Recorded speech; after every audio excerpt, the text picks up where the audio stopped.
한국 방산이 유럽 대륙에서 피 튀기는 암투에 휘말렸습니다. 대한민국 방위산업의 유럽 상륙은 가히 침공이라 부를만 했는데요. 세계에서 가장 빠른 속도로 생산한 무기를 기다렸다는 듯이 실전에 투입하는 폴란드의 모습은 굉장히 인상적이었고 합리적이었으며 효과적이었습니다. 하지만 유럽 당사국들 중에서는 이를 안 잊고하는 곳이 상당히 많습니다. 그리고 이들은 마침내 한국 방산의 숨통을 끊기 위해 이유라는 이름을 내걸고 모여들기에 이르렀습니다. 사실 달리 생각해보면 유럽 입장에선 당연한 일이었습니다. 한국이 유럽 방면에서 벌어들인 수익은 이미 단순 계산으로도 수십조를 넘어섰습니다. 당장 폴란드와의 거래만 봐도 K2, K9, FA50 천무 등을 포함해 20조 원 이상입니다. 게다가 이미 유럽에 상륙해 있던 K9이 핀란드에서 2천억 원, 에스토니아에서 1,800억 원, 노르웨이에서 2,800억 원의 실적을 달성했습니다. 이외에도 각종 탄약만 수백만 발 수출해 1조에 가까운 수익을 올리기도 했는데요. 이대로 가다간 한국 방산의 유럽 방산이 송두리째 잡아먹힐 것은 불을 보듯 뻔한 일이었습니다. 즉, 자국 기업들을 보호하기 위해서라도 한국 견제는 마땅히 필요한 일이었다는 것입니다. 하지만 결과적으로 한국 방산 진출을 저지하려던 그들의 계획은 보기 좋게 빗나가고 말았는데요. 그래서 준비했습니다. 오늘은 한국을 본격적으로 저지하려던 이유가 실패한 원인과 한국 방산이 숨겨온 저력에 대해 자세한 내막을 살펴보겠습니다. 유럽 대륙을 강타한 한국 무기 광풍은 폴란드를 떼놓고선 도저히 설명이 불가능할 지경입니다. 작년 폴란드와의 방산 빅딜 이후 한국 방산 관계자들과 국민들은 유럽 무기 시장에 첫 발을 디뎠다는 사실에 감격했는데요. 이런 감격에 화답이라도 하듯 폴란드 또한 한국 무기를 즉각 투입하는 등 적극적인 행보를 보여줬습니다. 실제로 지난 2022년 10월 폴란드는 대한민국으로 자국의 전차병들을 대거 파견했습니다. K2 옥표를 인수함과 동시에 공백 기간 없이 실전에 투입하기 위해서였는데요. 비슷한 시기에 폴란드행 K2 옥표 초도 물량이 출고식을 치렀으니 약 2달간의 운송기간 동안 대한민국에서 정예훈련을 받겠다는 것이었습니다. 이는 빠른 것 좋아하기로는 둘째가라면서러운 대한민국 국민 기준으로도 특이한 일이었는데요. 오죽하면 국내 일각에서는 폴란드의 대한민국 침공이 시작되었다라며 우스갯소리를 하기도 했습니다. 단 하루라도 허투루 쓰지 않으려는 폴란드의 모습이 K2 옥표를 운용할 생각에 잔뜩 몸이 달아오른 것처럼 보였기 때문인데요. 출고식 이후 2달 만에 K2 옥표를 인수한 폴란드는 공백 없이 그 즉시 칼리닝그라드 국경지대의 제20기계화여단에 실전 배치를 시작할 수 있었습니다. 또 2차 물량이 인도된 지난 3월에는 폴란드 대통령과 국방부 장관이 참관한 시범 사격에서 2.7km 거리의 표적을 모두 명중시켰습니다. 사실상 K2 옥표의 최대 유효 사거리에서 백발백중의 기염을 토한 건데요. 그 짧은 시간에 이토록 놀라운 운용 능력을 갖출 수 있었던 건 모두 폴란드의 정성과 최고에게 배울 수 있었던 대한민국의 훈련 환경 덕분이었습니다. 그리고 얼마 전 폴란드는 두 번째 훈련병들을 대한민국에 파견했습니다. 바로 호마르 K 운용병력입니다. 폴란드가 인수 중인 호마르 K가 다름 아닌 대한민국의 천무 다연장 로켓 발사포트와 자국의 옐츠 전술 트럭을 결합한 형태이기 때문인데요. 당연한 얘기지만 천무 다연장 로켓 발사포트의 운용 비결이나 탄약 공급 방법 등만 반복 숙달할 수 있다면 인수부터 실전 배치까지 걸리는 시간을 최대로 줄일 수 있을 것입니다. 이러한 사전학습의 효과는 K2 옥표에서 이미 증명되었는데요. 대한민국의 장병들을 파견하면서까지 선행훈련을 시작한 폴란드는 거의 공백 없이 K2 옥표 초도 물량을 국경지대에 투입할 수 있었습니다. 이는 폴란드가 그만큼 벨라루스와 러시아 칼리닝그라드의 무력 도발을 위협적으로 생각하고 있다는 방증이기도 했는데요. 이를 바꿔 말하면 현재 폴란드는 K2 옥표의 사례만큼이나 호마르 K의 최대한 빠른 전력화를 원하고 있다는 뜻이기도 합니다. 그런데 이처럼 한국과 폴란드의 거래가 시간이 지날수록 본격적이고 적극적으로 변모하자 유럽연합에서 이상행동이 포착됐습니다. 마치 한국 방산의 유럽 진출을 더 이상 두고 볼 수 없다는 듯이 한국 무기에 대한 제한적인 금수 조치를 내린 것이었습니다. 실제로 이유는 우크라이나 전쟁 이후 사상 최초로 예산을 직접 투자해서 무기 공동구매 기금을 마련하기로 했습니다. 무기 공동구매 기금을 활용할 수 있는 대상은 유럽연합 27개 회원국을 비롯해 노르웨이, 리히텐슈타인, 아이슬란드 등 협력국까지 유럽 30개국입니다. 그런데 이번에 EU에서 이 기금을 사용해 구매하는 무기를 유럽역 내에서 생산된 것만으로 제한해버렸습니다. 그리고 그 목적은 명확했는데요. 바로 한국의 견제였습니다. 비교적 싼 가격에 빠른 납기까지 보장하는 한국 무기는 방심하고 있던 유럽의 방산업체들을 무참히 몰아냈습니다.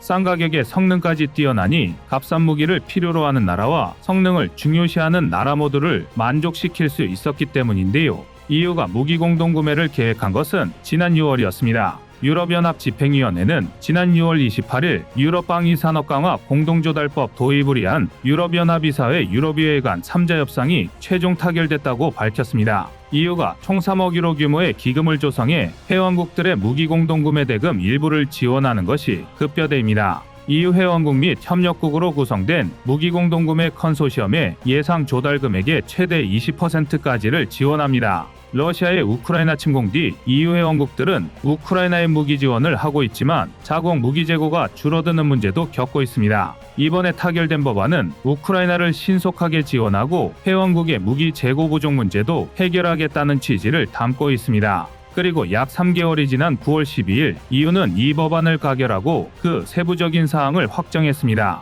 그리고 그 내용은 한국 방산을 배척하고 유럽 내 방산 기업들의 편을 드는 것이었습니다. 유럽의회는 12일 본회의 표결에서 2025년 말까지 예산 3억 유로를 투입하는 것을 골자로 하여 유럽방위산업 강화 공동조달법을 가결했습니다. EU가 경제공동체의 성격이 짙고 EU군도 별도로 없다는 점을 고려하면 이는 EU 예산이 방산 조달에 투입되는 첫 사례라고 볼 수 있습니다. 발효된 뒤로는 EU 회원국이나 유럽경제지역 EEA에 소속된 국가 최소 3곳이 함께 무기 공동구매를 추진할 경우 전체 구매 대금의 15%가량이 EU 예산으로 지원됩니다. 중소규모 방산업체 제품을 사거나 우크라이나 및 몰도바 지원용 무기 공동구매 시에는 예산 지원 비중이 15%에서 최대 20% 상향되는데요. 다만 EU 예산이 투입되는 만큼 엄격한 조건이 적용되게 되었습니다. 일단 구매 대상 방산업체는 EU 혹은 EEA 국가에 본사를 두어야 합니다. 게다가 추후 유지보수에 들어가는 부품 대금의 65% 이상도 해당 지역에서 발생해야만 합니다. 이는 제3국산 부품 비중을 35% 이상 넘기지 말라는 의미로 해석됩니다. 당초 프랑스 등 일부 회원국이 주장한 100% 유럽산보다는 어느 정도 절충안이 마련된 것이지만 그럼에도 매우 배타적인 제한 사항이 걸려 있는 것입니다. 그런데 문제는 이러한 조치가 사실상 한국을 겨냥한 거나 다름없다는 것입니다. 전문가들의 분석에 따르면 유럽 밖에서 무기를 공급할 만한 방산 시장의 플레이어는 따지고 보면 미국과 한국밖에 없습니다. 그동안은 러시아가 큰 축의 하나였지만 그들 입장에서 이제 러시아산 무기는 적일 뿐입니다. 중국은 유럽의 무기 장사를 하지 않을 뿐더러 이젠 러시아와 한편이라는 사실을 공고히 해버렸습니다. 미국의 경우에는 유럽에서는 의외로 입지가 그렇게까지 크진 않습니다. 대부분 무기 대체제가 유럽이나 러시아 내에 있었고 대체가 불가능할 만한 고성능 무기는 미국이 잘 팔아주지를 않기 때문입니다. 그러면 이제 남는 게 한국밖에 없는데요. 하지만 한국 방산의 숨통을 조일 뻔했던 이들의 움직임은 얼마 가지 않아 사실상 공중분해되고 말았습니다. EU가 확보한 기금이 잘 나가는 회원국들이 다 함께 모았다고 하기에는 초라한 금액이었기 때문입니다. EU가 조성했다고 밝힌 기금의 규모는 3억 유로, 이를 하나로 바꾸면 약 4,300억 원 수준입니다. 무기를 구매하는 데다 쓰려고 하면 너무 작은 액수인데요. 심지어 이 액수가 기금의 총량이라서 여러 국가가 이 기금을 타서 쓰려고 한다면 각국이 받을 수 있는 지원금 액수는 더 적어집니다. 앞서 언급한 바와 같이 최초 법안 기획 당시의 목표 금액도 5억 유로로 이 금액도 하나 약 7,400억 원 수준이라 여전히 나누어 쓰기에는 적었는데요. 이 정도 금액을 모으는 데에도 난관에 부딪혀서 규모를 깎아야 했다고 생각하면 EU가 얼마나 단합이 안 되는 조직인지 짐작이 될 지경입니다. 그런데 아직 안심하기엔 이릅니다. EDIRPA가 완전히 유명무실한 수준이 아니기 때문입니다. 현재 무기 수요가 가장 많이 발생하는 나라들은 서유럽의 강대국들보다는 북유럽이나 동유럽의 소국들로 집중되어 있습니다. 이들 국가는 영토와 인구가 작은 만큼 국력도 강하지 못합니다.